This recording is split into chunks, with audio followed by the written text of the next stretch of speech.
ಟಿವಿಯ ಸಮಸ್ತ ವೀಕ್ಷಕರಿಗೆ ನನ್ನ ಆತ್ಮೀಯ ನಮನಗಳು. ಕಳೆದ ಸಂಚಿಕೆಯಲ್ಲಿ ಹೊಸತನ ಮತ್ತು ಹಳೆಯದರ ಬಗ್ಗೆ ಕಗ್ಗದ ಕವಿಯ ಅಭಿಪ್ರಾಯಗಳನ್ನು ನಿಮ್ಮ ಮುಂದೆ ವ್ಯಾಖ್ಯಾನ ಮಾಡುವ ಪ್ರಯತ್ನವನ್ನು ಮಾಡಿದ್ದೆ ನಾನು. ಅದರ ಮುಂದುವರಿಕೆಯನ್ನು ನಾವು ಇವತ್ತಿಲ್ಲಿ ಕಾಣಬಹುದು. ಹಳೆಯ ವಸ್ತುಗಳ ನಡುವೆ ಹೇಗೆ ಹೊಸತನ್ನು ನಾವು ಕಟ್ಟಿಕೊಂಡು ಮುಂದೆ ಸಾಗಬೇಕಾಗಿದೆ, ಹಳೆಯದೆಲ್ಲವೂ ತ್ಯಾಜ್ಯವಲ್ಲ, ಹೊಸತೆಲ್ಲವೂ ಪೂಜ್ಯವಲ್ಲ ಅನ್ನುವುದರ ಆಧಾರದ ಮೇಲೆ ಈ ಲೋಕವನ್ನು ನಡೆಸಿಕೊಂಡು ಹೋಗಬೇಕಾಗಿದೆ, ಈ ಲೋಕದಲ್ಲಿ ಬದುಕಬೇಕಾಗಿದೆ ಅನ್ನುವಂಥ ಸಂದೇಶವನ್ನು ಈ ಕಗ್ಗದ ಧಾರೆಯಲ್ಲಿ ನಾವು ಕಾಣಬಹುದಾಗಿದೆ.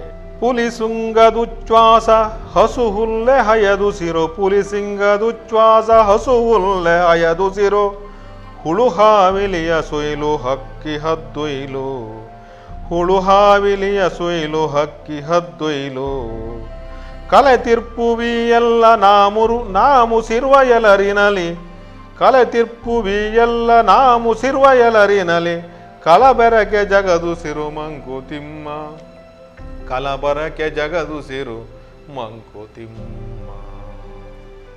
ಈ ಜಗದ ಉಸಿರೇ ಕಲಬೆರಕೆಯಾಗಿದೆ ನೋಡಿ, ಅತ್ಯಂತ ಸುಂದರವಾಗಿ ಹೇಳ್ತಾರೆ. ಯಾಕೆ ಅಂತಂದರೆ, ನಾವು ಈ ಉಸಿರಾಡುವಂತಹ ಗಾಳಿ ಅಥವಾ ಏನು ನಾವು ಉಸಿರಿನ ಮುಖಾಂತರ ತೆಗೆದುಕೊಳ್ಳುವಂತಹ ಏನು ಪೋಷಕಾಂಶಗಳಿದ್ದಾವೆ, ಆಮ್ಲಜನಕ ಇದ್ದಾವೆ, ಅಥವಾ ಬೇರೆ ಬೇರೆ ಏನು ವಸ್ತುಗಳನ್ನು ನಾವು ಒಳಗೆ ತೆಗೆದುಕೊಳ್ತೇವೆ, ಅವೆಲ್ಲವೂ ಕೂಡ ಆಗತಾನೇ ಪ್ರಕೃತಿಯಲ್ಲಿ ಉತ್ಪಾದನೆ ಆಗಿದೆ ಅನ್ನುವಂಥ ಭ್ರಮೆ ನಮಗೆ ಬೇಡ ಅಂತಾರೆ ಡಿ ವಿ ಜಿ. ಯಾಕೆ ಅಂತಂದರೆ, ಅದನ್ನು ಈಗಾಗಲೇ ಯಾರೋ ಬಳಸಿ ನಮ್ಮೆಡೆಗೆ ಬಿಟ್ಟಿರಬಹುದು. ಪುಲಿಸಿಂಗದ ಉಚ್ಛ್ವಾಸ, ಹುಲಿ ಉಸಿರಾಡಿರ್ಬೋದು ಗಾಳಿಯನ್ನ, ಸಿಂಹ ಉಸಿರಾಡಿದ ಗಾಳಿ ಇರಬಹುದು, ಹಸು ಹುಲ್ಲೆ ಅಂದರೆ ಜಿಂಕೆ ಅಥವಾ ಕುದುರೆ ಇವುಗಳೆಲ್ಲ ಉಸಿರಾಟ ಮಾಡಿ ಬಿಟ್ಟಂತಹ ಗಾಳಿ ಈ ಜಗದ ಈ ಪ್ರಪಂಚದಲ್ಲಿ ಈ ವಾತಾವರಣದಲ್ಲಿ ಬೆರೆತು ಹೋಗಿದೆ. ಅದರಲ್ಲಿ ಹಾವಿನ ಉಸಿರಾಟದ ಗಾಳಿ ಇದೆ, ಹುಳು ಹಾವಿಲಿಯ ಸೊಯ್ಲು ಹಕ್ಕಿ ಹದ್ದೊಯ್ಲು, ಪಾರಿವಾಳದ ಉಸಿರಾಟ ಇದೆ, ಹದ್ದಿನ ಉಸಿರಾಟ ಇದೆ, ಪ್ರಾಣಿ ಪಕ್ಷಿ ಸಂಕುಲದ ಎಲ್ಲ ಉಸಿರಾಟವೂ ಕೂಡ ಈ ಜಗತ್ತಿನಲ್ಲಿ ಕಲಬೆರಕೆಯಾಗಿ ಬಿಟ್ಟಿದೆ. ಅದೇ ಬೇರೆ, ಪ್ರಾಣಿಗಳದ್ದೇ ಬೇರೆ ಉಸಿರಾಟ, ಅದರಿಂದ ಬಂದ ಗಾಳಿಯನ್ನೇ ಈ ಜಗತ್ತು ಪ್ರತ್ಯೇಕಿಸೋದಿಲ್ಲ. ಪಕ್ಷಿಗಳಿಂದ ಬಂದಂತಹ ಗಾಳಿಯನ್ನು, ಉಸಿರಾಟದಿಂದ ಬಂದಂತಹ ಗಾಳಿಯನ್ನು ಬೇರೆ ಮಾಡೋದಕ್ಕಾಗೋದಿಲ್ಲ. ಅವೆಲ್ಲವೂ ಕೂಡ ಈ ಪ್ರಕೃತಿಯಲ್ಲಿ ಒಂದಕ್ಕೊಂದು ಬೆಸೆದುಕೊಂಡಿದೆ, ಒಂದಾಗಿದೆ. ಆ ಒಂದಾಗಿ ಅಲೆಯುವ ಅದೇ ಗಾಳಿಯನ್ನು ಮತ್ತೆ ನಾವು ಸ್ವೀಕಾರ ಮಾಡ್ತೇವೆ, ಉಚ್ಛ್ವಾಸದ ಮುಖಾಂತರ ನಾವು ತೆಗೆದುಕೊಂಡು ಹೋಗ್ತೇವೆ, ಮತ್ತೆ ನಾವು ಹೊರಗೆ ಬಿಡ್ತೇವೆ. ಮಡಿ ಮಡಿ ಮಡಿ ಎಂದು ಆಡುವ ಆ ಮಡಿ ಮಾಡುವ ಜನ ಇದ್ದಾರಲ್ಲ, ಅವರು ಯೋಚನೆ ಮಾಡಬೇಕು. ನಾವು ಉಸಿರಾಡುವಂತಹ ಗಾಳಿ ಎಲ್ಲ ಪ್ರಾಣಿ ಪಕ್ಷಿಗಳು ಉಪಯೋಗಿಸಿ ಬಿಟ್ಟಂತ ಈ ಅಂಜಲಿದು. ಯಾರು ಮಡಿ ಮಡಿ ಮಡಿ ಅಂತ ಆಡ್ತಾರಲ್ಲ, ಅವ್ರು ಯೋಚನೆ ಮಾಡಬೇಕು, ನಾವು ಉಸಿರಾಡುವಂಥ ಗಾಳಿ ನಮ್ಮದೆಯೋ, ಆಗತಾನೆ ಸೃಷ್ಟಿಯಾದದ್ದ?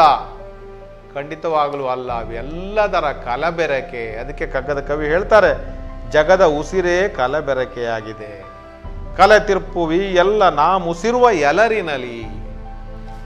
ಎಲ್ಲ ಉಸಿರಾಟಗಳು ಇಲ್ಲಿ ಕಲಸು ಮೆಲೋಗರವಾಗಿ ಪ್ರಕೃತಿಯಲ್ಲಿ ನಮಗೆ ಲಭ್ಯ ಆಗ್ತಾ ಇದೆ. ಅವುಗಳನ್ನು ನಾವು ಯಾವ ಯೋಚನೆಯೂ ಮಾಡದೆ, ಯಾಕಂದ್ರೆ ಅದು ಪ್ರಾಣವಾಯು, ಅದು ಬೇಕೇ ಬೇಕು, ಅದರಲ್ಲಿ ಮಡಿ ಮಾಡುವ ಹಾಗಿಲ್ಲ. ಆಹಾರದಲ್ಲಿ ಮಡಿ ಮಾಡ್ಬೋದು, ನಾವು ಕುಡಿಯುವಂತಹ ಪಾನೀಯಗಳಲ್ಲಿ ಮಡಿಯನ್ನು ಮಾಡ್ಬೋದು.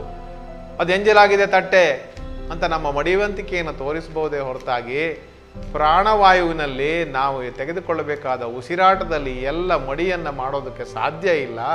ಅದರಲ್ಲಿ ಎಲ್ಲ ನಾವು ಉಸಿರುವ ಎಲರಿನೊಳಗೆ ಎಲ್ಲವೂ ಸೇರಿಕೊಂಡಿದೆ, ಪ್ರಾಣಿ ಪಕ್ಷಿಗಳ ಎಲ್ಲ ಎಂಜಲು ಕೂಡ ಅಲ್ಲಿ ಸೇರಿದೆ ಅನ್ನುವಂಥ ಮಾತನ್ನು ಇಲ್ಲಿ ಹೇಳ್ತಾರೆ ನೋಡಿ. ಇನ್ನೂ ಮುಂದುವರೆದು ಇನ್ನೊಂದು ಉದಾಹರಣೆಯನ್ನು ಕೊಡ್ತಾರೆ ಅವರು. ಈ ಜಗತ್ತು ಹೇಗೆ ನಡೀತಾ ಇದೆ, ಹೇಗೆ ನಡ್ಕೊಂಡು ಬಂದಿದೆ, ಆ ಪರಂಪರೆಯ ಮುಂದುವರಿಕೆಯನ್ನು ಮಾತ್ರ ನಾವು ಮಾಡ್ತಾ ಇದ್ದೇವೆ. ಆದ್ರಿಂದ ನಾವು ಹೊಸಬರೋ ಹಳೆಬರೋ ಅನ್ನುವಂಥ ಜಿಜ್ಞಾಸೆಯನ್ನು ನಮ್ಮ ಮುಂದಿಡ್ತಾರೆ. ರಾಮನುಚ್ಛ್ವಾಸ ಒಲೆದಿರದೆ ರಾವಣ ನೆಡೆಗೆ, ರಾಮನುಚ್ಛ್ವಾಸ ಒಲೆದಿರದೆ ರಾವಣ ನೆಡೆಗೆ, ರಾಮನುಂ ದಶಕಂಠ ನೆಲರನು ಸಿರಿರನೆ, ರಾಮನುಂ ದಶಕಂಠ ನೆಲರನು ಉಸಿರಿರನೆ, ರಾಮ ರಾವಣರ್ಗಳ ಉಸಿರುಗಳಿಂದು ನಮ್ಮೊಳಗಿರವೆ, ರಾಮ ರಾವಣರ ಉಸಿರುಗಳಿಂದು ನಮ್ಮೊಳಗಿರವೆ, ಭೂಮಿಯಲ್ಲಿ ಪೊಸತೇನೋ ಮಂಕುತಿಮ್ಮ, ಭೂಮಿಯಲ್ಲಿ ಪೊಸತೇನೋ ಮಂಕುತಿಮ್ಮ. ನೋಡಿ, ಇನ್ನೊಂದು ಜಿಜ್ಞಾಸೆಯನ್ನ, ಇನ್ನೊಂದು ಅಚ್ಚರಿಯನ್ನ ನಮ್ಮ ಮುಂದೆ ತೆರೆದು ಹೇಳ್ತಾರೆ ಕಗ್ಗದ ಕವಿ. ರಾಮನ ಉಸಿರಾಡಿ ಬಿಟ್ಟಂತ ಗಾಳಿಯನ್ನ ದಶಕಂಠ ರಾವಣ ಉಸಿರಾಡಿರಲಾರನೇ ಸಾಧ್ಯತೆಗಳಿವೆ. ಲಂಕೆಯಲ್ಲಿ ಮುಖಾಮುಖಿಯಾಗಿದ್ರು. ಯುದ್ಧದ ಸಂದರ್ಭದಲ್ಲಿ ರಾಮ ಉಸಿರಾಡಿ ಬಿಟ್ಟಂತಹ ಗಾಳಿ ಹೊರ ಪ್ರಪಂಚವನ್ನು ಸೇರಿಕೊಂಡು ಪುನಃ ಆತ ರಾವಣ ಅದನ್ನು ಸ್ವೀಕಾರ ಮಾಡಿಲ್ವೇ? ಎಲ್ಲ ಸಾಧ್ಯತೆಗಳಿದೆ. ಅದೇ ರೀತಿ ರಾವಣ ಉಸಿರಾಡಿ ಬಿಟ್ಟಂತಹ ಗಾಳಿಯನ್ನ ರಾಮ, ಲಕ್ಷ್ಮಣ, ಹನುಮಾದಿಗಳು ಅವರು ಉಸಿರಾಟ ಮಾಡಲಿಕ್ಕಿಲ್ವೇ? ಕೇವಲ ಪುರಾಣದ ಪ್ರತಿಮೆಗಳನ್ನು ಇಟ್ಟುಕೊಂಡು ವಿಚಾರವನ್ನು ಮಂಡಿಸುವ ಪ್ರಯತ್ನವನ್ನು ಇಲ್ಲಿ ಕಗ್ಗದ ಕವಿ ಮಾಡ್ತಾರೆ. ಇಲ್ಲಿ ಬರೀ ರಾಮ ರಾವಣ ಮಾತ್ರ ಅಲ್ಲ, ಇಡೀ ಜಗದ ನಿಯಮ, ಜಗತ್ತು ಹೇಗೆ ನಡ್ಕೊಂಡು ಹೋಗ್ತಾ ಇದೆ, ಒಂದು ಉಸಿರಾಟದ ಮುಖಾಂತರ ನಡೀತಾ ಇರುವಂತಹ ಚಟುವಟಿಕೆಯ ಮುಖಾಂತರ ಈ ಮನುಷ್ಯ ಸಂಬಂಧವನ್ನ, ಜೀವಿಗಳ ಸಂಬಂಧವನ್ನ ತೆರೆದಿಡುವ ಪ್ರಯತ್ನವನ್ನ ಕಗ್ಗದ ಕವಿ ಇಲ್ಲಿ ಮಾಡ್ತಾರೆ. ಮುಂದುವರೆದು ಹೇಳ್ತಾರೆ, ರಾಮ ರಾವಣರು ಉಸಿರಾಡಿ ಬಿಟ್ಟ ಗಾಳಿ ಅಂದಿನಿಂದ ಇಂದು ಕೂಡ ಈ ಪ್ರಪಂಚದಲ್ಲಿ ಬೆರೆತು ಬೆರೆತು ಇಂದಿಗೂ ಅದು ಹರಿದು ಬಂದಿಲ್ಲವೇ? ಅದನ್ನು ನಾವು ಸ್ವೀಕಾರ ಮಾಡಿರ್ಲಿಕ್ಕಿಲ್ಲವೇ? ಹಾಗಿದ್ದರೆ ಪರಂಪರೆಯಿಂದ ಬಂದಂತಹ ಅವೆಲ್ಲವನ್ನ ಸ್ವೀಕಾರ ಮಾಡುವ ನಾವು ಆ ಉಸಿರಾಟವನ್ನು ಕೂಡ ನಾವು ಮಾಡಿಲ್ಲ ಅಂತ ಹೇಗೆ ಅಂದ್ಕೊಳ್ಳೋದಕ್ಕೆ ಸಾಧ್ಯ? ಹಾಗಾಗಿ ಭೂಮಿಯಲ್ಲಿ ಪೊಸತೇನೋ ಮಂಕುತಿಮ್ಮ. ಹಾಗಿದ್ರೆ ಎಲ್ಲವೂ ಹಳೆಯದಾದಲ್ಲಿ ಹೊಸತೇನಿದೆ ಭೂಮಿಯಲ್ಲಿ ಅನ್ನುವ ಪ್ರಶ್ನೆಯನ್ನು ನಾವು ಇಟ್ಕೋಬೇಕಾಗತ್ತೆ. ಇರುವ ಹಳೆಯದನ್ನ, ಹಳೆಯ ತಳಹದಿಯ ಮೇಲೆ ಹೊಸ ಮಹಲನ್ನು ಕಟ್ಟುವ ಪ್ರಯತ್ನ ಮಾಡಬೇಕೇ ಹೊರತಾಗಿ ಪೂರ್ಣವನ್ನು ಅಳಿಸಿ ಹಾಕೋದು ಈ ಜಗತ್ತಿನಿಂದ ಸಾಧ್ಯ ಇಲ್ಲ. ಯಾಕಂದರೆ ಹಳೆಯ ಪದ್ಧತಿಗಳೇನಿದೆ ಅವುಗಳೆಲ್ಲವೂ ಕೂಡ ತ್ಯಾಜ್ಯವಲ್ಲ. ಹಾಗಂತ ಹಳೆಯದೆಲ್ಲವೂ ಪೂಜ್ಯ ಅನ್ನೋ ಭಾವನೆಯಿಂದ ಅಪ್ಪ ಹಾಕಿದ ಆರದ ಮರಕ್ಕೆ ನೇತು ಹಾಕೊಳ್ಳೋದು ಕೂಡ ಸರಿಯಲ್ಲ. ಅಂದರೆ ಸಂದರ್ಭಕ್ಕೆ ತಕ್ಕ ಹಾಗೆ ನಾವು ಅದನ್ನು ಸುಧಾರಣೆ ಮಾಡಬೇಕೇ ಹೊರತಾಗಿ ಹಳೆಯದು ಅನ್ನುವ ಕಾರಣಕ್ಕೆ ಅದನ್ನು ಧ್ವಂಸ ಮಾಡೋದಲ್ಲ, ಅದನ್ನು ಜೀರ್ಣೋದ್ಧಾರ ಮಾಡಿ ಮುಂದುವರಿಬೇಕು ಅನ್ನುವಂಥ ಸಂದೇಶವನ್ನು ಇಲ್ಲಿ ಕಗ್ಗದ ಕವಿ ಕೊಡ್ತಾರೆ. ಅಂದರೆ ಹಳೆಯ ಮತ್ತು ಹೊಸತರ ಕಸಿ ಮಾಡೋದು ಇಂದಿನ ಅವಶ್ಯಕತೆ. ಪೂರ್ಣ ಹೊಸತು ಅಂದ್ಬಿಟ್ಟು ಆ ಕಡೆಗೆ ಪೂರ್ಣ ವಾಲಿಕೊಳ್ಳದೆ, ಹಳೆಯದ್ದು ಅನ್ನುವ ಕಾರಣಕ್ಕಾಗಿ ಪೂರ್ಣವಾಗಿ ಅದನ್ನು ಬಿಟ್ಟುಕೊಡದೆ, ಇವೆರಡರ ಅದ್ಭುತವಾದಂಥ ಒಂದು ಮಿಶ್ರಣವನ್ನು ಮಾಡಿ, ಒಂದು ಕಸಿಯನ್ನು ಮಾಡಿ ಅದರಿಂದ ವಿಶೇಷವಾದ ಫಲವನ್ನು ಪಡ್ಕೋಬೇಕು ಅನ್ನುವಂಥ ಸಂದೇಶವನ್ನು ನಾವಿಲ್ಲಿ ಕಾಣ್ತೇವೆ. ಬೈರಂತರಗಳೊಂದು ಭೂತ ಭವ್ಯಗಳೊಂದು, ಬೈರಂತರಗಳೊಂದು ಭೂತ ಭವ್ಯಗಳೊಂದು, ಇಯಪರಗಳೊಂದು ಚೈತನ್ಯವೊಂದು, ಇಯಪರಂಗಳು ಒಂದು ಚೈತನ್ಯವೊಂದು, ಬಹುಪಾತ್ರ ನಾಟಕದಿ ಮಾಯ ಶತವೇಷಗಳ, ಬಹುಪಾತ್ರ ನಾಟಕದಿ ಮಾಯ ಶತವೇಷಗಳ, ವೈಸಲೀವಳು ಪತಿಗೆ ಮಂಕುತಿಮ್ಮ. ಇವೆಲ್ಲವೂ ಕೂಡ ಮಾಯೆಯ ಆಟ ಅಂತ ಅವ್ರು ಹೇಳ್ತಾರೆ. ಮಾಯೆ ಏನು ಮಾಡ್ತಾಳೆ? ಇಡೀ ಜಗತ್ತನ್ನ ತನ್ನ ಲೀಲಾ ನಾಟಕದಲ್ಲಿ ತೊಡಗಿಸ್ತಾಳೆ. ಬೈರಂತರಗಳೊಂದು, ಹೊರಗಡೆ ಒಳಗಡೆ ಅನ್ನುವಂಥ ಎರಡು ವಿಭಾಗ ಇದೆಯಲ್ಲ, ಆ ಎರಡನ್ನ ಬೆಸೆಯೋದು ಹೇಗೆ? ಭೂತ ಭವ್ಯಗಳನ್ನು ಬೆಸೆಯೋದು ಹೇಗೆ? ನಡೆದು ಹೋದಂತಹ ಭೂತಕಾಲ, ಬರಬೇಕಾದಂತಹ ಭವಿಷ್ಯತ್ ಕಾಲ, ಇವೆರಡರ ಕೊಂಡಿಯಾಗಿ ವರ್ತಮಾನ ಕಾಲ ನಮ್ಮ ಮುಂದೆ ಇದೆ. ಇವೆರಡನ್ನ ಬೆಸೆಯೋದು ಹೇಗೆ? ಇಹಪರಂಗಳೊಂದು ಚೈತನ್ಯವೊಂದು. ಇಹಪರ ಅಂತಂದ್ರೆ ಬೇರೆ ಇಲ್ಲ, ಅದು ಎಲ್ಲವೂ ಇಲ್ಲೇ ಇದೆ. ಇದೆಲ್ಲವನ್ನ ಯೋಚನೆ ಮಾಡಿದರೆ ಕಗ್ಗದ ಕವಿ ಹೇಳ್ತಾರೆ, ಇದೆಲ್ಲವೂ ಕೂಡ ಮಾಯಾ ಲೀಲೆ. ಮಾಯೆ ಏನು ಮಾಡ್ತಾಳೆ ಅಂತಂದ್ರೆ, ಈ ಥರ ಶತವೇಷಗಳನ್ನು ನಡೆಸಿ ನಾಟಕದಲ್ಲಿ ಪಾತ್ರಧಾರಿಗಳನ್ನು ಸಜ್ಜುಗೊಳಿಸಿ, ಹಳತು ಹೊಸತು, ಹೊರಗಡೆ ಒಳಗಡೆ, ಅಂತರಂಗ ಬಹಿರಂಗ ಎಲ್ಲವನ್ನ ನಿರ್ಮಾಣ ಮಾಡಿ ಒಂದು ಲೀಲಾ ನಾಟಕವನ್ನು ಸೃಷ್ಟಿ ಮಾಡ್ತಾಳೆ. ಈ ಲೀಲಾ ನಾಟಕವನ್ನು ಸೃಷ್ಟಿ ಮಾಡಿ ಶತವೇಷಗಳನ್ನು ಧರಿಸಿ ವಿಹರಿಸೋದಕ್ಕೆ ತನ್ನ ಪತಿಯನ್ನು ಕರೀತಾಳಂತೆ. ತನ್ನ ಪತಿ ಅಂದರೆ ಯಾರು ಅಂತಂದ್ರೆ ಇಲ್ಲಿ ಸೃಷ್ಟಿಕರ್ತನಾದಂತಹ ಬ್ರಹ್ಮ ಈ ಪಾತ್ರವನ್ನು ಮಾಡಲಿ, ಅನೇಕ ಪಾತ್ರಗಳನ್ನು ನಿರ್ವಹಿಸಲಿ ಅಂತ ಆಕೆನಿಗೆ ಕರೆ ಕೊಡ್ತಾಳೆ. ಅದರ ಮೂಲಕವಾಗಿ ಜಗತ್ತು ನಡೀತಾ ಇದೆ. ಈ ಜಗತ್ತು ಹಳತು ಹೊಸತರ ಮಿಶ್ರಣ, ಅಂತರಂಗ ಬಹಿರಂಗದ ಮಿಶ್ರಣ, ಹೀಗೆ ಈ ಜಗತ್ತನ್ನು ಕಟ್ಟಿಕೊಡುವ ಪ್ರಯತ್ನವನ್ನು ಡಿ ವಿಜಿಯವರು ಮಾಡ್ತಾರೆ. ಹಾಗಿದ್ರೆ ಈ ಜಗತ್ತಿನ ಸೃಷ್ಟಿ ಆದದ್ದು ಹೇಗೆ, ಈ ಲೌಕಿಕ ಮತ್ತು ಅಲೌಕಿಕ ಪ್ರಪಂಚದ ಸಂಬಂಧವಾದರೂ ಏನು, ಅವುಗಳನ್ನು ಹೇಳುವ ಪ್ರಯತ್ನವನ್ನು ಕಗ್ಗದ ಕವಿ ಇಲ್ಲಿ ಮಾಡ್ತಾರೆ. ಅದು ಒಂದರಿಂದ ಉತ್ಪತ್ತಿ ಆಯಿತು ಅಥವಾ ಅಗಾಧವಾದ ವಸ್ತುಗಳೆಲ್ಲವೂ ಸೇರಿ ಒಂದಾಯಿತು, ಈ ಎಲ್ಲ ಜಿಜ್ಞಾಸೆಯನ್ನು ಈ ಪದ್ಯದ ಮುಖಾಂತರ ನಮ್ಮ ಮುಂದೆ ಇಡ್ತಾರೆ. ಏಕದಿಂದಲನೇಕ ಮತ್ತನೇಕ ದಿನೇಕ, ಏಕದಿಂದಲನೇಕ ಮತ್ತನೇಕ ದಿನೇಕ, ಈ ಕ್ರಮವೇ ವಿಶ್ವದಂಗಾಂಗ ಸಂಬಂಧ, ವಿಕ್ರಮವೇ ವಿಶ್ವದಂಗಾಂಗ ಸಂಬಂಧ.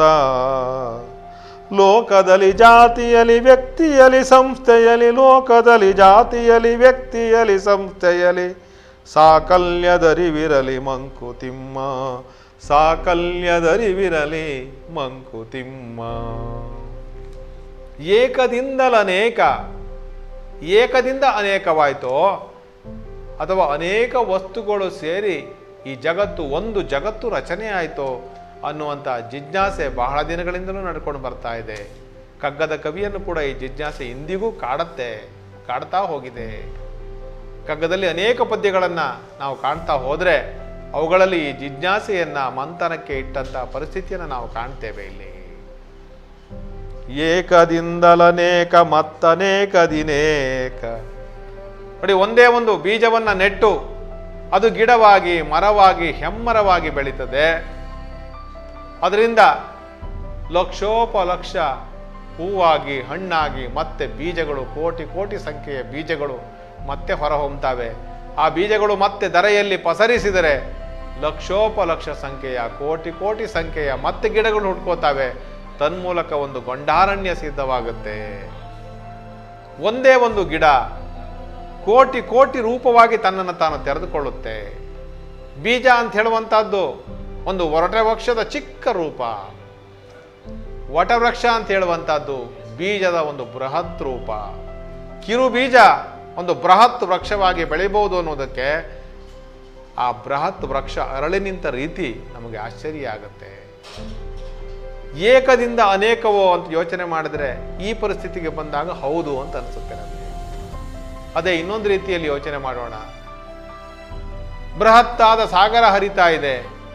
ಈ ಸಾಗರ ಏಕದಿಂದ ರಚನೆಯಾದದ್ದಲ್ಲ, ಅನೇಕ ವಸ್ತುಗಳ ಮಿಶ್ರಣದಿಂದ ಸಾಗರ ಅಥವಾ ಸಮುದ್ರ ಆಯಿತು.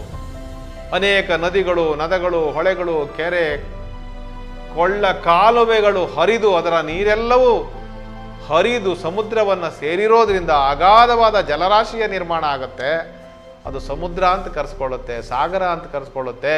ಆದರೆ ಇದು ಏಕಾಏಕಿ ನಿರ್ಮಾಣ ಆದದ್ದಲ್ಲ, ಅನೇಕ ವಸ್ತುಗಳ ಸಮ್ಮಿಲನದಿಂದ ಒಂದು ಸಾಗರ ನಿರ್ಮಾಣ ಆಗತ್ತೆ.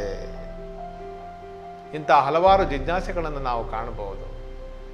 ಪುರಾಣದಲ್ಲಿ ಒಂದು ಪ್ರಸಂಗ ಬರುತ್ತೆ.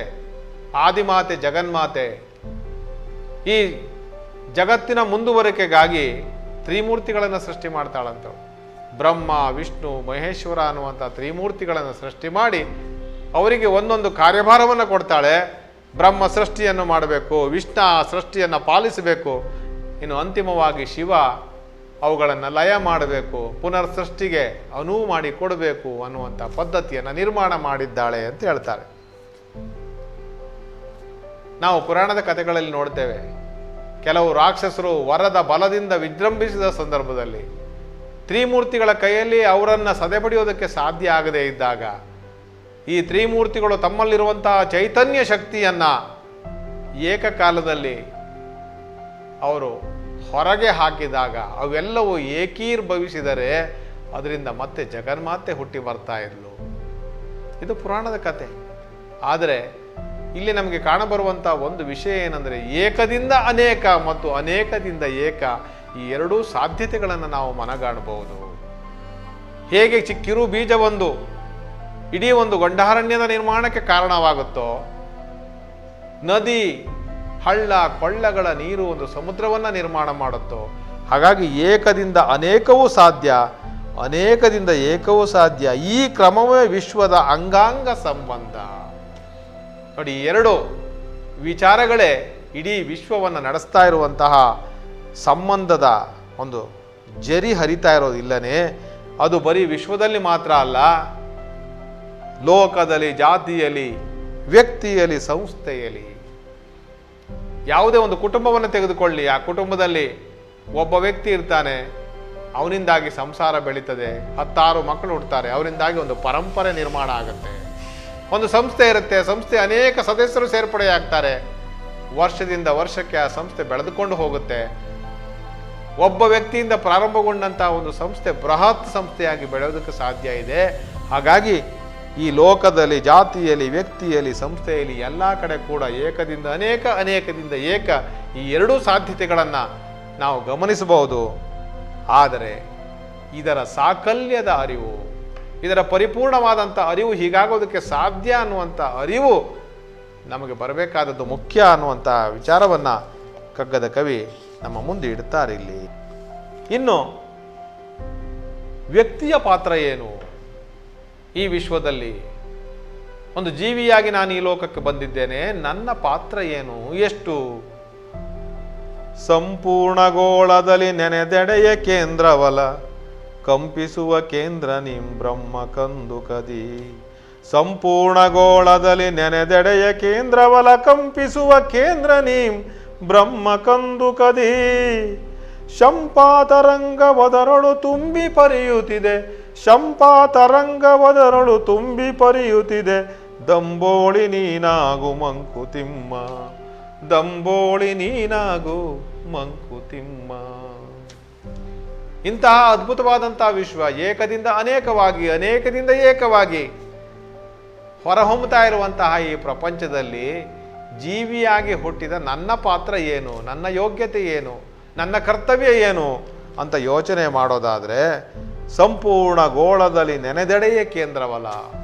ಈಗ ಜಗತ್ತನ್ನು ಒಂದು ಸಂಪೂರ್ಣವಾದಂಥ ಗೋಳ, ಒಂದು ಭೂಗೋಳದ ಥರ ನಾವು ಅಂದುಕೊಂಡ್ರೆ, ಎಲ್ಲಿ ನಾವು ಬೆರಳಿಡುತ್ತೇವೋ ಅದೇ ಒಂದು ಕೇಂದ್ರವಾಗಬಲ್ಲದು. ಅದರ ಸುತ್ತಮುತ್ತ ಅದರ ಒಂದು ಜರಿ ಹರಿಯಬಲ್ಲದು. ಎಲ್ಲಿ ಬೆರಳಿಟ್ಟರೂ ಕೂಡ ಅದೇ ಒಂದು ಕೇಂದ್ರವಾಗಿ ನಮಗೆ ಗೋಚರಿಸಬಹುದು. ಅಂತಹ ಶಕ್ತಿ ಈ ಜಗತ್ತಿಗಿದೆ, ಪೂರ್ಣಗೋಳಕ್ಕೆ ಇದೆ. ಅದರಲ್ಲಿ ಒಂದೊಂದು ಜೀವಿಯೂ ಕೂಡ ಒಂದೊಂದು ಕಂಪಿಸುವ ಕೇಂದ್ರ. ಒಂದೊಂದು ಜೀವಿಯಲ್ಲೂ ಒಂದು ಚೈತನ್ಯ ಶಕ್ತಿ ಇದೆ, ಮರುಸೃಷ್ಟಿ ಮಾಡುವಂತಹ ಶಕ್ತಿ ಇದೆ, ಒಂದು ಚೈತನ್ಯವನ್ನು ಹರಿಸುವ ಶಕ್ತಿ ಇದೆ. ಹಾಗಾಗಿ ಒಂದೊಂದು ಜೀವಿಯೂ ಕೂಡ ಒಂದೊಂದು ಕೇಂದ್ರ. ಆ ಕೇಂದ್ರದಿಂದ ಅಲೆಗಳು ಹರಿದು ಹೋಗ್ತವೆ. ಬೇರೆಯವರನ್ನು ಆಕರ್ಷಿಸುವಂತಹ ಶಕ್ತಿ ಆ ಕೇಂದ್ರಕ್ಕೆ ಇದೆ. ಅದನ್ನೇ ಇಲ್ಲಿ ಕಗ್ಗದ ಕವಿ ಹೇಳ್ತಾರೆ, ಪ್ರತಿಯೊಬ್ಬನೂ ಒಂದು ಕಂಪಿಸುವಂತಹ ಒಂದು ಕಣ, ಒಂದು ಜೀವ ಕೇಂದ್ರ, ಜೀವನ ಕೇಂದ್ರ. ಅಲ್ಲಿ ಚೈತನ್ಯ ಶಕ್ತಿ ಅಲ್ಲಿ ಮಿನುಗ್ತಾ ಇರುತ್ತೆ. ಶಂಪಾ ತರಂಗ ಒದರಳು ತುಂಬಿ ಪರಿಯುತ್ತಿದೆ. ಪ್ರತಿಯೊಂದು ಮೋಡದಲ್ಲೂ ಕೂಡ ಅವ್ಯಕ್ತವಾಗಿ ಮಿಂಚಿದೆ. ಆದರೆ ಎಲ್ಲ ಮೋಡಗಳು ಮಿಂಚಿನ ಮಳೆಯನ್ನು ಸುರಿಸಲಾರವು. ಕೆಲವಿಂದ ಮಾತ್ರ ಮಿಂಚು ಹೊರಹೊಮ್ಮುತ್ತೆ. ಅದೇ ರೀತಿ ಪ್ರತಿಯೊಂದು ವಸ್ತುಗಳಲ್ಲೂ ಕೂಡ, ಹಿಂದೆ ನಾವು ಚರ್ಚೆ ಮಾಡಿದ್ದೇವೆ, ಜಡ ಚೈತನ್ಯಗಳು ಎರಡಲ್ಲೂ ಕೂಡ ಚೈತನ್ಯ ಇದೆ. ಹಾಗಿದ್ರೆ ಜಡ ಅಂತ ಯಾಕೆ ಕರೆದ್ರು? ಜಡ ಅಂತಂದರೆ ಚೈತನ್ಯದ ಸುಪ್ತ ರೂಪವೇ ಜಡ ವಸ್ತು ಅಂತ ಕಗ್ಗದ ಕವಿ ಹೇಳ್ತಾರೆ. ಚೈತನ್ಯದ ವಸ್ತುವಿಗೆ ಸುಪ್ತವಾಗಿರೋದಕ್ಕೆ ಅವಕಾಶ ಮಾಡಿಕೊಟ್ಟಿರುವಂಥದ್ದೇ ಜಡ ವಸ್ತು. ಆದ್ದರಿಂದ ಬರೀ ಚೈತನ್ಯ ಭರಿತ ವಸ್ತುಗಳು ಮಾತ್ರ ಅಲ್ಲ, ಜಡ ವಸ್ತುವಿನಲ್ಲೂ ಕೂಡ ಒಂದು ಶಕ್ತಿ ಕೇಂದ್ರ ಇದೆ. ಅಲ್ಲಿ ಕೂಡ ಒಂದು ಮಿಂಚಿನ ಕಣ ಒಳಗಡೆ ಇದೆ. ಅದು ಎಂದಿಗಾದರೂ ಜಾಗ್ರತೆಗೊಳ್ಳಬಹುದು ಅನ್ನುವಂಥ ಮಾತನ್ನು ಹಿಂದೆ ನಾವು ಚರ್ಚೆ ಮಾಡಿದ್ದೇವೆ. ಇಲ್ಲಿ ಹೇಳೋದಾದರೆ, ಶಂಪಾ ತರಂಗ ಒದರಳು ತುಂಬಿ ಪರಿಯುತ್ತಿದೆ. ಪ್ರತಿಯೊಂದು ಜೀವಿಗಳಲ್ಲೂ ಕೂಡ ಯಾವುದೋ ಒಂದು ಆತ್ಮದ ಚೈತನ್ಯ ಶಕ್ತಿ ಅಲ್ಲಿ ಹರಿತಾ ಇದೆ. ಆದ್ದರಿಂದ ಇಲ್ಲಿ ನಾವು ಮಾಡಬೇಕಾದದ್ದು ಏನು ಅಂತಂದರೆ, ದಂಬೋಳಿ ನೀನಾಗು ಮಂಕುತಿಮ್ಮ. ದಂಬೋಳಿ ಅಂತಂದರೆ ಸಿಡಿಲಿನ ಶಕ್ತಿ ಅಥವಾ ವಜ್ರಾಯುಧ ಅನ್ನುವಂಥ ಅರ್ಥವನ್ನು ನಾವು ಹೇಳ್ಬೋದು ಇಲ್ಲಿ. ಅಂದರೆ ಆ ವಜ್ರಾಯುಧಕ್ಕೆ ಏನು ಶಕ್ತಿ ಇದೆಯೋ, ಆ ವಜ್ರಾಯುಧಕ್ಕೆ ಯಾರನ್ನೂ ಎದುರಿಸುವ ಶಕ್ತಿ ಇದೆ. ಹಾಗೆ ನಮ್ಮೊಳಗಿರುವಂತಹ ಈ ಚೈತನ್ಯ ಶಕ್ತಿಗೆ ಯಾರನ್ನ ಬೇಕಾದರೂ, ಏನನ್ನು ಬೇಕಾದರೂ ಎದುರಿಸುವಂಥ ವಿಶೇಷವಾದ ಶಕ್ತಿ ಇದೆ. ಅದನ್ನು ಅರಿತುಕೊಂಡು ನಾವು ಬಾಳಬೇಕು ಅನ್ನುವಂಥ ಸಂದೇಶ ಇಲ್ಲಿ ನಮಗೆ ಕಾಣುತ್ತೆ. ವಿಶ್ವ ಪರಿಧಿಯದೆಲ್ಲ ಸೂರ್ಯ ಚಂದ್ರರಿನಾಚೆ, ವಿಶ್ವ ಪರಿಧಿಯದೆಲ್ಲ ಸೂರ್ಯ ಚಂದ್ರರಿನಾಚೆ, ವಿಶ್ವ ಕೇಂದ್ರವು ನೀನೆ ನೀನೆನಿಸಿದೆಡೆಯೇ. ನಿಶ್ವಸಿತ ಸಂಬಂಧ ನಿನಗಂ ದಿಗಂತಕಂ, ನಿಶ್ವಸಿತ ಸಂಬಂಧ ನಿನಗಂ ದಿಗಂತಕಂ. ಪುಷ್ಪವಾಗಿರು ನೀನು ಮಂಕುತಿಮ್ಮ, ಪುಷ್ಪವಾಗಿರು ನೀನು ಮಂಕುತಿಮ್ಮ. ದಿಗಂತಕ್ಕೂ ನಮಗಿರುವಂಥ ಸಂಬಂಧ ಏನು, ಈ ಜೀವಿಗೂ ದಿಗಂತಕ್ಕಿರುವ ಸಂಬಂಧವೇನು ಅಂತ ಯೋಚನೆ ಮಾಡಿದ್ರೆ, ವಿಶ್ವಕೇಂದ್ರವು ನೀನೆ ನೀನೆಣಿಸಿದೆಡೆಯೇ. ವಿಶ್ವ ಕೇಂದ್ರವನ್ನ ಅಲ್ಲಿ ಇಲ್ಲಿ ನಾವು ಹುಡುಕಾಟ ನಡೆಸಬೇಕಾಗಿಲ್ಲ, ನೀನೇ ಒಂದು ವಿಶ್ವದ ಕೇಂದ್ರ, ಅದರ ಮಧ್ಯಭಾಗ, ಅದರ ಕೇಂದ್ರ ಬಿಂದು ನೀನೇ. ಯೋಚನೆ ಮಾಡಿದರೆ ನಿನ್ನಲ್ಲಿ ಅಂತಹ ಚೈತನ್ಯ ಶಕ್ತಿ ಇದೆ, ಅದನ್ನು ಅರ್ಥ ಮಾಡ್ಕೋ. ವಿಶ್ವ ಪರಿಧಿಯದೆಲ್ಲೋ ಸೂರ್ಯ ಚಂದ್ರರಿನ ಆಚೆ. ಈ ವಿಶ್ವದ ಕೊನೆಯ ಗಡು ಎಲ್ಲಿದೆ, ಕೊನೆಯ ಮಿತಿ ಎಲ್ಲಿದೆ? ಸೂರ್ಯ ಚಂದ್ರರನ್ನ ದಾಟಿ ಅದರ ಆಚೆಗೆಲ್ಲೋ ಈ ವಿಶ್ವದ ಪರಿಧಿಯ ಕೊನೆ ಇದೆ. ಆ ಪರಿಧಿಯನ್ನು ಯೋಚನೆ ಮಾಡಿದರೆ ಅದರ ಕೇಂದ್ರ ಬಿಂದು ಎಲ್ಲಿ ಅಂತ ನೀನು ಹುಡ್ಕೊಂಡು ಹೋಗುವ ಅವಶ್ಯಕತೆ ಇಲ್ಲ. ಆ ಕೇಂದ್ರದ ಬಿಂದು ನೀನಾದರೂ ಆದೀತು. ನಿನ್ನೊಳಗೂ ಅಂತ ಶಕ್ತಿ ಇದೆ. ನಿಶ್ವಸಿಸ ಸಂಬಂಧ ನಿನಗಂ ದಿಗಂತಕ್ಕೂ. ನಾವು ಭೂಮಿಯಲ್ಲಿದ್ದೇವೆ, ನಮಗಿಂತ ಎಷ್ಟೋ ಸಾವಿರ ಮೈಲಿ ದೂರದಲ್ಲಿ ಆಗಸ ಇದೆ, ಅಥವಾ ಏನು ಸೂರ್ಯ ಚಂದ್ರರ ಲೋಕ ಇದೆ, ತಾರಾಲೋಕ ಇದೆ. ಆದರೆ ಈ ದಿಗಂತಕ್ಕೂ ನಮಗಿರುವಂಥ ಸಂಬಂಧ ಎಷ್ಟು ಏನು ಅಂತಂದು ಯೋಚನೆ ಮಾಡಿದ್ರೆ, ಕಗ್ಗದ ಕವಿ ಹೇಳ್ತಾಳೆ, ಕೇವಲ ಒಂದು ನಿಶ್ವಾಸ, ಅಂದರೆ ಉಸಿರನ್ನು ಬಿಡುವಂಥ ಒಂದು ಪ್ರಕ್ರಿಯೆ. ನಾವು ಬಿಟ್ಟಿರುವಂಥ ಉಸಿರು, ಈಗಾಗಲೇ ಅವರು ಹೇಳಿದಾಗೆ ಪ್ರಾಣಿ ಪಕ್ಷಿಗಳ ಉಸಿರು, ಪುರಾತನರ ಉಸಿರು ನಮ್ಮ ಉಸಿರೊಳಗೆ ಹೇಗೆ ಬೆರೆತು ಹೋಗಿದೆಯೋ ಹಾಗೆ ನಾವು ಬಿಟ್ಟಿರುವಂಥ ಉಸಿರು ಮತ್ತೆಲ್ಲಿಗೂ ಅದು ಅಲೆದಲೆದು ಹೋಗುತ್ತೆ. ಅದರ ಮುಖಾಂತರ ಅದನ್ನು ಬೇರೆಯವರು ಆ ಉಸಿರನ್ನು ಮತ್ತೆ ಸ್ವೀಕಾರ ಮಾಡ್ತಾರೆ. ಹೀಗೆ ಜೀವ ಜಗತ್ತಿನ ಜೊತೆಗೆ ನಮ್ಮ ಸಂಬಂಧ ಏರ್ಪಡ್ತದೆ. ಭೂಮಿಯಿಂದ ದಿಗಂತದವರೆಗೆ ನಮ್ಮ ಸಂಬಂಧವನ್ನು ಕಟ್ಟಿಕೊಡುವಂಥದ್ದು ಕೇವಲ ನಮ್ಮ ಉಸಿರು. ಆದ್ದರಿಂದ ನಾವು ಹೂವಾಗಿ ಇರುವ ಪ್ರಯತ್ನವನ್ನು ಮಾಡಬೇಕು ಅನ್ನೋ ಮಾತನ್ನು ಕಗ್ಗದ ಕವಿ ಹೇಳ್ತಾರೆ. ಹೂವಿನ ಕೆಲಸ ಏನು ಅಂದರೆ ತನ್ನ ಸುಗಂಧವನ್ನು ಚೆಲ್ಲೋದು. ಯಾರ ನಿರೀಕ್ಷೆ ಇಲ್ಲದೆ, ಯಾರೋ ತನ್ನನ್ನು ಮೆಚ್ಚಿಕೊಳ್ಳುತ್ತಾರೆ ಅನ್ನುವಂಥ ಭಾವನೆ ಇಲ್ಲದೆ ನಿರ್ಲಿಪ್ತವಾಗಿ ತನ್ನೊಳಗಿರುವಂಥ ಸುಗಂಧವನ್ನು ಚೆಲ್ಲೋದು ಹೂವಿನ ಗುಣ. ತಾನಾಗಿ ಅರಳಿ ನಿಲ್ಲೋದು, ತಾನಾಗಿ ಆನಂದ ಪಡುವಂಥದ್ದು ಪ್ರಕೃತಿಯಲ್ಲಿ ಹೂವಿನ ಗುಣ. ಹಾಗೆ ಅರಳಿ ನಿಂತದ್ದೇ ಆದರೆ ಅದರೊಳಗಿರುವಂತಹ ಗಮಗಮಿಸುವ ಸುವಾಸನೆ ಇಡೀ ಲೋಕಕ್ಕೆ ಪಸರಿಸ್ತದೆ. ಅದೇ ರೀತಿ ಮನುಷ್ಯರಾಗಿ ಅಥವಾ ಜೀವಿಗಳಾಗಿ ಹುಟ್ಟಿ ಬಂದ ನಾವು ನಮ್ಮ ಸದ್ಗುಣಗಳಿಂದ, ನಮ್ಮ ಒಳ್ಳೆಯ ಕಾರ್ಯಗಳಿಂದ ತಾನೇ ವಿಶ್ವದ ಕೇಂದ್ರ ಬಿನ್ನುವ ಅನ್ನುವ ಹಾಗೆ ತನ್ನೊಳಗಿರುವ ಚೈತನ್ಯವನ್ನು ಪಸರಿಸುವ ಕೆಲಸವನ್ನು ಮಾಡಿದ್ದೇ ಆದರೆ ಈ ಜಗತ್ತಿಗೆ ನಾವು ಕೊಡುವಂಥ ಬಹುದೊಡ್ಡ ಕೊಡುಗೆ ಅದಾಗತ್ತೆ ಅನ್ನುವಂಥ ಮಾತನ್ನು ಇಲ್ಲಿ ಕಗ್ಗದ ಕವಿ ಹೇಳ್ತಾರೆ. ಇದರೊಂದಿಗೆ ಇಂದಿನ ಸಂಚಿಕೆಯನ್ನು ಮುಗಿಸುವ ಸಮಯ ಬಂದಿದೆ. STVಯ ಎಲ್ಲ ವೀಕ್ಷಕರಿಗೆ ನಮನಗಳನ್ನು ಸಲ್ಲಿಸ್ತಾ ಇಂದಿನ ಸಂಚಿಕೆಯನ್ನು ಮುಗಿಸ್ತಾ ಇದ್ದೇವೆ. ನಮಸ್ಕಾರ.